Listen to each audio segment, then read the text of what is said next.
Hey, I'm Tim, and I'll be talking through the school that we'll be implementing this program at. Hi, I'm Brendan, and I'll be talking about the type of intervention that is implemented. Hi, I'm Alexia, and I'll be talking about the program's goals, both long-term and short-term goals, and how we will assess program improvement through this. Hi, I'm Luke, and I'll be walking you through a timeline of our program. Hi, I'm Michaela, and I'll be talking about the cycle of continuous improvement. So, the school that we chose for this project is Granville South Creative and Performing Arts High School, located in Western Sydney. In the year of 2020, this school had a cohort of 615 students, and it only covers the years of 7 to 12, so only high school students. Of these students, only 1% are Indigenous, and 93% of them have a language background other than English. Since this is a creative and performing arts high school, which is often shortened to CAPA, there are a number of programs in place for students to engage with specialized extension workshops. They're able to participate with music, art, performance, and film. A major goal of the school is to improve the school's climate with the culture and the diversity of their students. They renewed their school plan in 2020, and one of the main directions of the new plan is to develop skilled leaders who foster high expectations for themselves and their peers. The goal of our project is to use the school's existing desires to act as a jumping point from which students can develop or nurture leadership skills, and teachers can become actively involved in demonstrating leadership skills and traits in their practice. During our research, we found that programs that only focus on a handful of students at the top of the grade does not lead to an overall increase in student success. Thus, our program will focus on the entire cohort of Year 11 students, and they can opt out if they or their parents do not wish to be involved. By focusing on improving the whole student body and the teacher's leadership skills, we hope to see a significant improvement in student confidence, autonomy, and success, while we also foster the growth of teacher success and an improvement to their professional identity.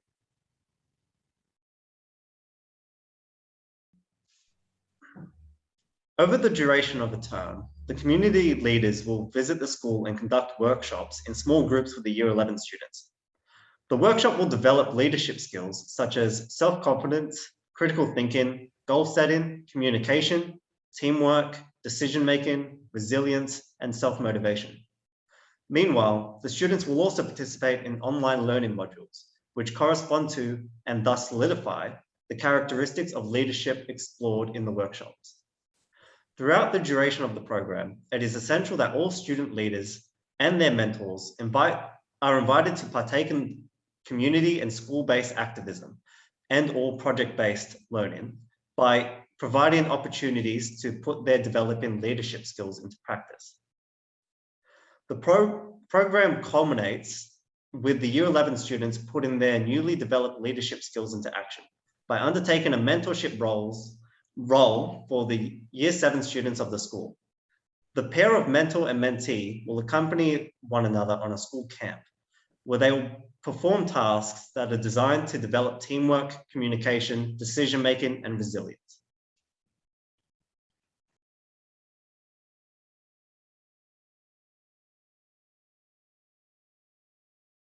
So in addition to the short and long-term goals of this program, our team has also determined ways of which advancements towards the goals may be assessed and analysed. The first short-term goal would be to develop leadership skills in Year 11 students, which can be assessed through the online modules that are completed alongside the workshops. Further assessment will be made through the completion of an online survey given at the end of the program, consisting of multiple choice and short answer responses, of which results will be analysed by the project manager directly. The next short-term goal is to have the Year 11s be skillful mentors for their Year 7 students. This particular goal will be assessed and analysed through real-time observations, where teachers will observe senior students model and guide the younger students to measure the level of impact for transferring such leadership skills onto juniors. To continue allowing for growth to be qualitatively measured, post-program student interviews will also allow for student experiences to be thematically measured through benefits, challenges, and the perceived level of value in the leadership experience. Furthermore, the first long-term goal is to create more teacher leaders by first defining what a teacher leader represents and then building on the skills required to be a teacher leader, which will enable the teachers to model leadership to their students. The measurement The measurement of a teacher leader will be assessed through teacher experiential reflections and an interview of the teacher to gain an in-depth understanding of their leadership qualities. Both teacher interviews and reflections will be compared against the student survey, of which will include questions about their teachers' qualities in regards to being responsive and demanding. This will allow for a comparison of data from which commonalities can be observed, therefore determining areas of strength and weakness. Reflections will further measure the experience of teacher modeling of leadership skills, characteristics, and practices, and how that impacts upon student leadership learning and development, which shall be used to inform program improvement. The last long-term goal is to advocate for Year 11 students to continuously contribute to research, critical thinking, and problem solving as a means to implement or improve community and school-based projects. This goal is especially important since schools are ideal for both transmitting existing social norms and establishing desired social norms.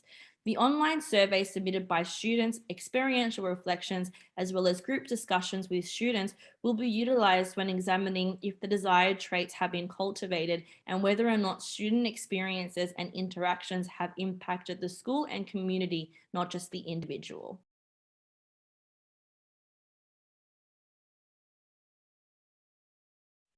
The program will initially be introduced to school staff and parents or carers in week 0 of term 1, which will inform staff of the parameters of the project and will give them the opportunity to offer any additional strategies or potential modifications.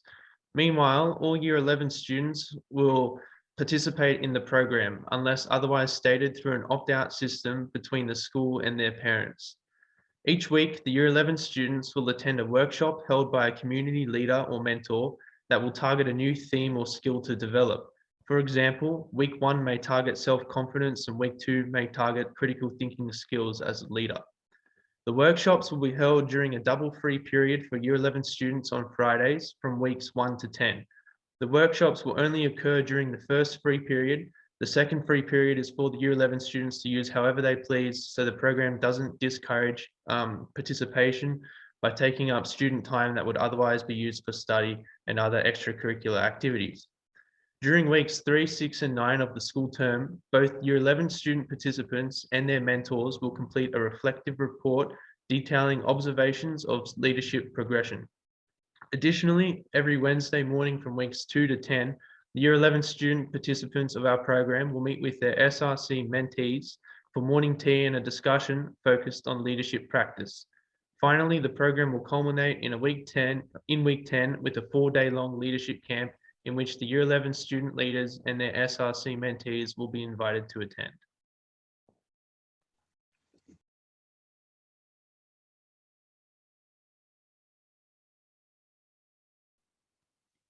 Our program will inspire a cycle of continuous improvement as Year 11 student leaders would put into practice their leadership skills by mentoring Year 7s during the program's activities and perpetually influencing younger students from the SRC.